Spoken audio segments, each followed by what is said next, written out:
But when you see Paddy, he's dancing like this. His hair's flopping around like he's in the Beatles. You know, he's like, he seems silly, but then he fucks people up. And so I think people but get he confused. fucks people up like Michael Chandler. Right. But when he faced a real fight, who did he face? Well, he hasn't faced anyone that good yet. Like, but he fucked up Michael Chandler better than Charles Oliveira did.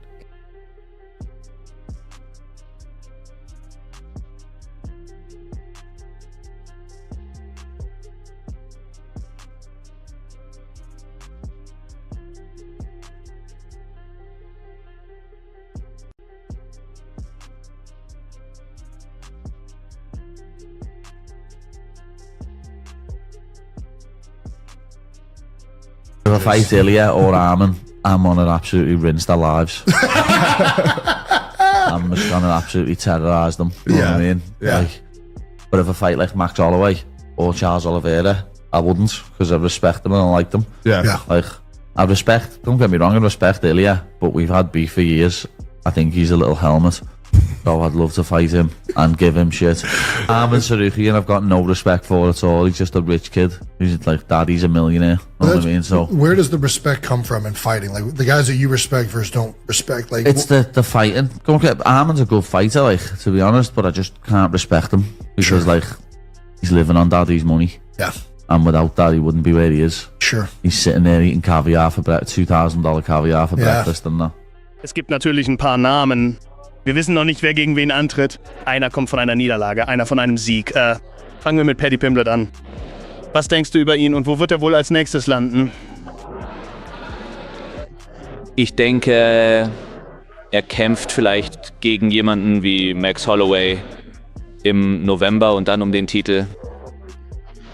Und Ilia Topuria, wo sehen wir ihn als nächstes? Ich denke, Ilia Topuria kämpft gegen jemanden wie Chandler. Er kämpft gegen Chandler und dann wieder um den Titel. Auf lange Sicht weiß ich, du bist auf den Titel fokussiert, nur auf den Titel, nur auf den Titel. Aber wenn du zwischen Paddy oder Ilia wählen müsstest, wen würdest du nehmen? Ilia. Ganz sicher. Ja. Warum?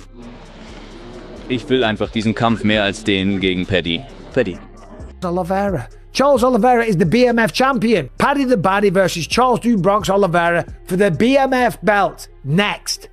Does that make sense? Of course it does. Do you think that Paddy Pimblett's going to be scared, intimidated, or terrified of the submission threat from Charles Oliveira? Well, he should be. He should take it seriously because the man has the most submissions in UFC history, the most bonuses, the most finishes, the most a lot of things, okay? And just because you got good jiu-jitsu doesn't mean that you can stave that off and defend every single attack. But Paddy is super dangerous and slick on the ground as well, so I'm sure he would absolutely welcome a jiu-jitsu. Paddy Pimblett may be standing at one of the most important crossroads of his UFC career, because the conversation around his next fight is no longer simply about who he should face next. The bigger question is whether Paddy is actually ready to step into the deepest end of the division and take on a matchup with Ilia Topuria. That possibility alone has caught the attention of the combat sports community, because it raises a completely different question. Has Paddy Pimblett done enough to deserve that kind of opportunity? And more importantly, would he actually be ready for what comes with it? The reason this discussion has so much weight is simple. Paddy is no longer viewed as just an exciting prospect with a huge personality. Every performance now carries bigger consequences. His popularity has grown, expectations have grown, and the standard for his next opponent has to grow with it. If the goal is eventually a title shot, then Paddy cannot spend the next stage of his career simply collecting comfortable matchups. At some point, he has to prove that he belongs against the very best, and that is where the Ilia possibility becomes so fascinating. On paper, this is the kind of matchup that immediately creates arguments among analysts. Paddy brings an unusual combination of size, grappling instincts, pressure, awkward attacks, and the ability to turn fights into chaotic exchanges. Ilia represents a completely different kind of challenge, with compact striking, explosive power, sharp timing, and the ability to punish mistakes extremely quickly. Analysts within the combat sports community have pointed out that the biggest question would not simply be who has better individual skills. It would be about whose style controls the fight. Could Paddy force Ilia into the kind of extended grappling exchanges where his size, pressure, and opportunistic submissions become major factors? Or would Ilia's ability to stay composed, close distance, and punish openings prevent Paddy from ever getting comfortable? Those are two very different paths, and that is exactly why this matchup creates so much debate. For Paddy, the first challenge would be managing distance. He has shown that he is comfortable moving forward, throwing combinations, entering grappling exchanges, and creating unpredictable situations. But against a fighter with dangerous counter-striking, being unpredictable is not enough. Every entry has to be calculated. If Paddy rushes forward without setting up his attacks, he could give Ilia exactly the openings he needs. The moment Paddy's feet become square or his defense opens during an exchange, the danger level changes immediately. That does not mean Paddy would be helpless on the feet. Far from it. His awkward rhythm can make him difficult to read, and his willingness to fight through uncomfortable positions gives him a style that can frustrate opponents. But against someone with the ability to make small mistakes extremely expensive, Paddy would have to be disciplined, and that leads directly into what could be his biggest weapon, the grappling. If Paddy can consistently force Ilia to defend takedowns, clinch exchanges, and ground sequences, the entire fight could look different. Grappling is not simply about taking someone down. It is about making the opponent think about the takedown before they throw the next punch. That hesitation can change striking exchanges. It can slow combinations. It can create openings, and it can force an opponent to spend energy defending positions instead of attacking. Several respected voices have noted that when analyzing a potential matchup like this, the most important question is often not who looks better in a highlight, it is who can force the other fighter to operate outside their preferred rhythm. For Paddy, that could mean turning the fight into a physically demanding contest where every minute becomes more uncomfortable. But Ilia has his own path. He would likely want to make Paddy pay for every aggressive entry, rather than allowing Paddy to dictate the pace. Ilia's biggest advantage could come from precision. He does not necessarily need to throw dozens of punches if he can consistently make Paddy regret the moments when he commits. That creates a fascinating tactical battle. Paddy wants you thinking about the next grappling exchange. Ilia wants you thinking about what happens if you make one mistake while entering. And when two fighters have completely different priorities, the first few minutes could reveal almost everything. The general sentiment among professionals who have studied this closely is that Paddy's readiness for a potential title-level opponent cannot be measured only by his record or popularity. It has to be measured by how he handles elite-level pressure. That is the real test. Can he remain composed when his opponent is stronger and more technically polished in certain areas? Can he maintain his offensive decision-making after taking a clean shot? Can he continue wrestling when his opponent knows exactly what is coming? And perhaps most importantly, can he adapt if his original game plan stops working? Those questions matter because title fights are rarely won simply by executing Plan A. At the highest level, fighters are constantly making adjustments. One fighter discovers something in the first round, the other responds, and suddenly the entire fight changes. Paddy's ability to recognize those moments could be just as important as his physical skills. There is also the question of cardio. A potential matchup with Ilia would demand a tremendous amount of concentration. Paddy cannot afford to spend the early stages chasing a finish and then discover that his energy is disappearing. If the fight becomes competitive late, conditioning and decision-making could become major factors. This is where Paddy's development becomes so important. If he is genuinely preparing for a future title opportunity, the objective should not simply be to win the next fight. The objective should be to become the kind of fighter who can survive every phase of a championship-level contest. That is a completely different mindset. A regular contender can sometimes get away with relying on one major strength. A championship-level fighter has to be dangerous in multiple areas and, more importantly, has to remain dangerous when the opponent takes away the first option. And that brings us to the biggest question surrounding Paddy right now. Is he ready for a title shot? There is an argument that he should earn another major win first. That would give him another opportunity to prove that his recent development is real and that he can perform consistently against increasingly difficult competition. There is also another argument. If Paddy continues to win and his popularity remains enormous, the UFC could see enormous value in giving him a major matchup sooner rather than later. A fight involving Paddy and a fighter of Ilia's profile would generate tremendous attention, and that commercial reality cannot simply be ignored.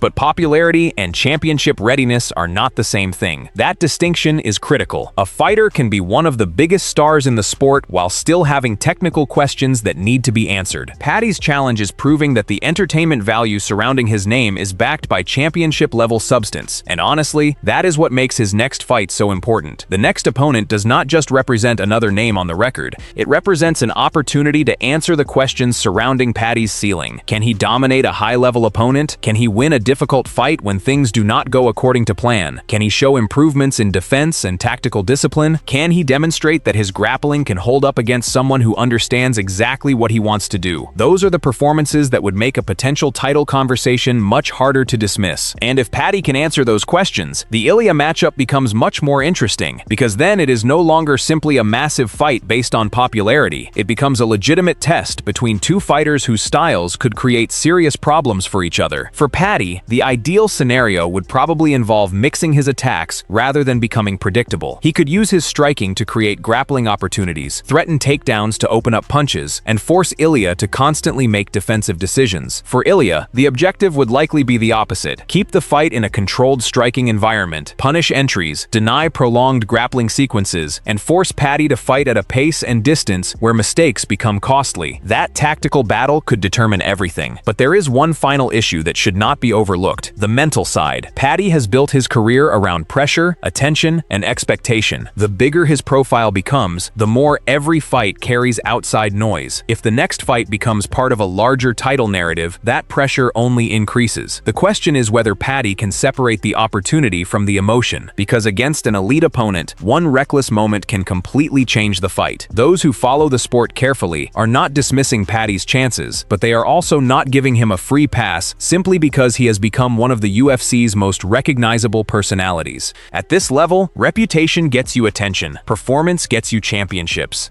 and that may be the most important message heading into whatever comes next. Paddy does not necessarily need to prove that he can beat Ilia tomorrow. He needs to prove that he belongs in the conversation. If his next performance shows improved defense, better tactical patience, strong conditioning, and the ability to control elite-level opposition, then the argument for a major matchup becomes much stronger. But if those same weaknesses continue to appear, then rushing toward a title opportunity could expose problems that another high-level fight might have revealed first. That is why this story is bigger than one potential matchup. It is about the next stage of Paddy Pimblett's career. Is he still the unpredictable crowd favorite trying to break into the championship picture, or is he finally becoming a complete contender, capable of standing across from the best fighter available and believing he belongs there? The answer may come sooner than many people expect. So now the question is for you. If the UFC actually puts Paddy Pimblett in a major matchup with Ilia Topuria, do you believe Paddy is ready for that level of competition right now, or does he need one more serious test before getting anywhere near a title shot? And if they do fight, would Paddy's grappling and pressure be enough to overcome Ilia's precision and power? Let me know exactly where you stand, because this is one matchup where the style debate could be just as interesting as the fight itself. Subscribe for more combat sports news, fight analysis, expert reactions, and predictions, because as Paddy's next move becomes clearer, the road toward a potential title opportunity is only going to get more interesting.